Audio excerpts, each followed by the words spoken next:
Hello everyone, welcome back to the channel math वाला। Mission हर घर टॉपर में आज हम बात करने वाले हैं कि कैसे मैंने 93% इंग्लिश में स्कोर किया था क्लास 10th में, और वो भी लास्ट के 4 मंथ्स में पढ़कर। हमें सबसे पहले ये चीज़ समझनी होगी कि स्पीकिंग में, इंग्लिश में स्पीकिंग स्किल होना और राइटिंग स्किल होना दोनों डिफरेंट थिंग्स हैं। So I was good in speaking, but I was very bad and even you can say worst in writing skill. So I started to read NCERT. मैंने NCERT को पढ़ना start किया और मैं हर रोज NCERT को 20 minutes पढ़ता था। हर रोज NCERT को, हर एक चैप्टर्स को लाइन बाय लाइन, हर एक पेज को 20 मिनट्स पढ़ता था और 10 मिनट जो मैंने पढ़ा उसको मैं लिख दिया करता था एक पेज पे। Most of us are the problem that कि हम अच्छे से स्पीकिंग कर सकते हैं इंग्लिश में, but we can not write answer when it's come in the examination. तो सबसे पहला पॉइंट हमने ये किया कि एनसीईआरटी को मैं पढ़ता था रोज।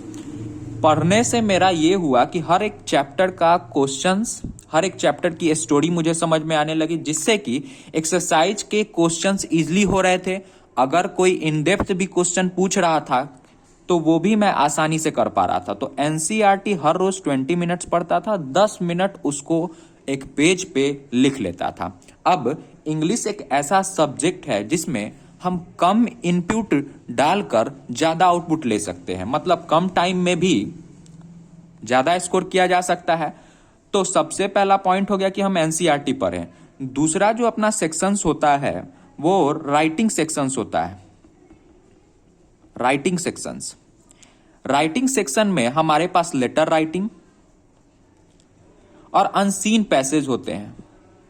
अनसीन पैसेज, अब जब हमें एनसीईआरटी पढ़ने की आदत हो जाएगी तो हमें क्वेश्चन समझ में आने लगेगा, स्टोरी समझ में आने लगेगा, तो अपना अनसीन पैसेज भी बहुत ही इजीली हो जाते हैं। और बोर्ड में बहुत इजी अनसीन पैसेज होते हैं जिसको आप एनसीईआरटी अगर आप पढ़ रहे हो तो आप इजीली कवर कर सकते हो। नाउ लेटर राइटिंग की बात करें तो हमें फॉर्मेट याद होने चाहिए। अगर हम फॉर्मेट याद कर ले और उसके बाद 2-3 लेटर को लिख के 4-5 लेटर को प्रैक्टिस कर लेते हैं तो अपना लेटर राइटिंग भी कंप्लीट हो गया और अनसीन पैसेज भी कंप्लीट हो गया।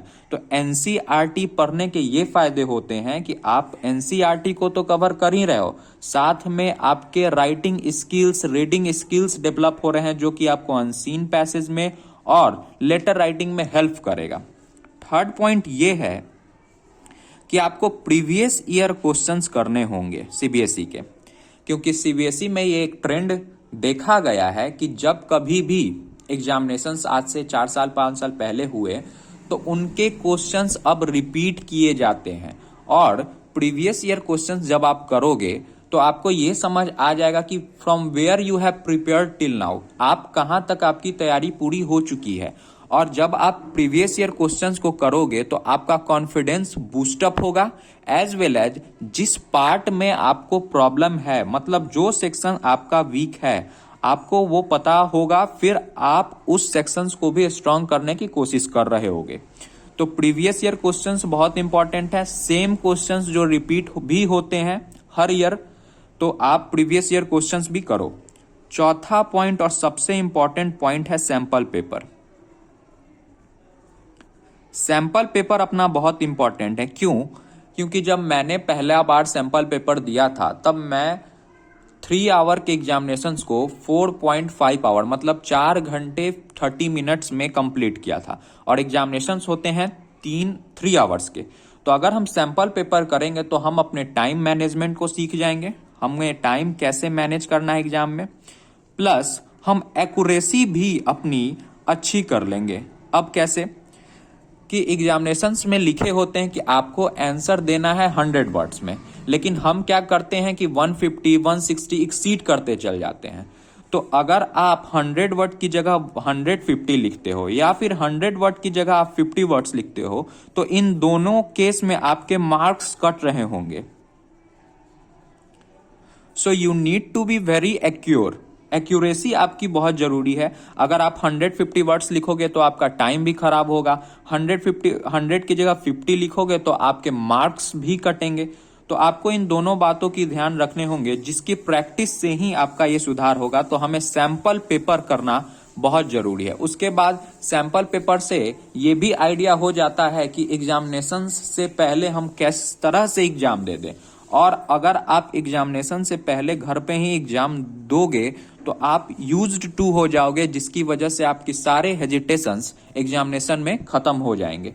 तो आप सैंपल पेपर करो, प्रीवियस ईयर क्वेश्चंस करो, राइटिंग सेक्शंस और एनसीईआरटी पढ़ने से ये दोनों पार्ट कवर हो जाएंगे।